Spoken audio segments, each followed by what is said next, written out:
Okay guys, just want to make a quick video and I want to discuss today something which I see a lot in the bodybuilding community across all sort of categories: bikini, physique, classic, open bodybuilding, whatever. And that is the urge that people feel that they need to go out and compete.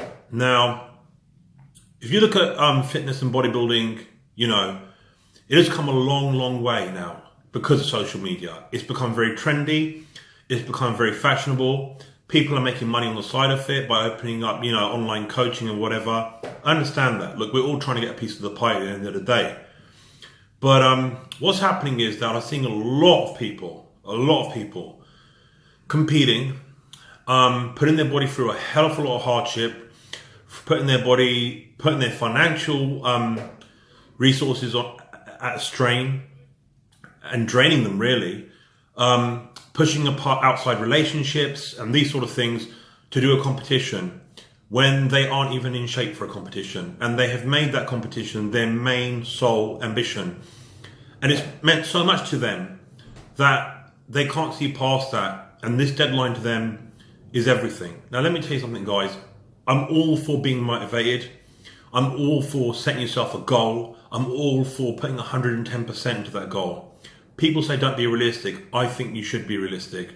I've seen so many people now coming out of shape into shows, okay?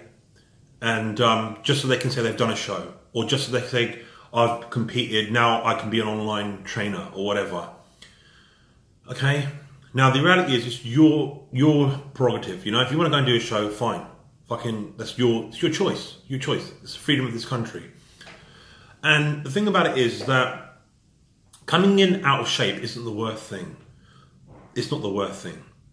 Okay? So what? You came in out of shape, you didn't look great. Who cares? The worst thing is that when you've put yourself through a lot of hardship, you've done a lot of damage to your body because you've pushed the envelope way too hard, to the point where you're doing hours and hours of cardio, you're starving yourself, your physique's not making any changes, your body looks tired, your body looks depleted, your body looks weak. You have an unhealthy relationship with food all the time, you're craving all the time, you're holding back that cheat, you're spending all your money on it, you're losing money. I know some people who are in debt, some people who have taken out money, people whose relationships have ended, people who are not enjoying moments with their family. Now, some people will say to you, fuck balance. You don't need balance when you're trying to be a champion. Yeah, I agree. When you're trying to be a champion and when you're pushing your body, you're going to have times where you have no balance. It's because of any walk of life, business, bodybuilding, whatever. You're going to have to make sacrifices and put yourself first to obtain a goal. We all know that. But at what point does it become worth it? For this trophy, for a few pictures, to get a few likes on your Instagram? Let me tell you something. I've been told many times, I'm not saying I'm anything great. I do not think I'm anything special. I never think I'll turn pro. I think I have a very average body and I put a lot of extra average effort into trying to turn it into something more than what it really is. I've been told many times to compete. I will never compete until I feel I'm ready. Now, some people say, oh, that will never come. No, I feel I'll be ready next year. My first and foremost priority and goal was fuck competition. Let me build a body that I want to build. Let me enjoy that process. Let me get myself into a position where I'm happy with my body. I don't want to be dictated to by a deadline. I don't want to enter a show and then become a nervous psychological wreck and physical wreck because I've tried to make it for this day. My body, I will work with my body to get my body in the best shape I can. Then I will compete. And that's the way I think to do it. Otherwise, it becomes an absolute chore. You learn to hate your life.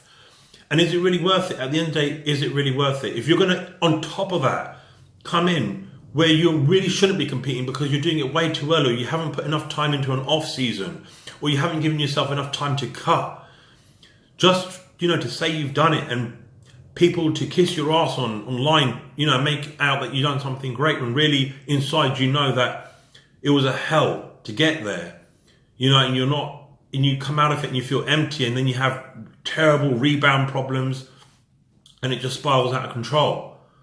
I said, was it really worth it? No. Learn to enjoy this lifestyle. Get yourself into your best shape possible. Then compete. I think it's healthier for your mind, it's healthier for your body, you know, rather than chasing this goal just to say you've done it. Honestly, this is my belief. I feel like so now it's become a fashion thing. I've competed, I've done this, I've done that. Anyone can say they do it, but to do it really good and to really stand a chance, why not take some time over it, you know? And instead of enforcing deadlines on yourself or doing it too early or giving yourself too less time to get in shape, think about these things before you do it. Because I've spoken to too many people who have gained nothing but lost a lot. And I'm not talking about coming in out of shape. Who gives a shit? Like I said, I'm talking about serious, mental stress, serious financial stress, serious relationship stress. And for what? For what? When you could be, enjoying your life, having your relationships, not draining your money and enjoying building your body at a reasonable pace and then do the competition instead of trying to enforce this deadline upon yourself. So have a think about that.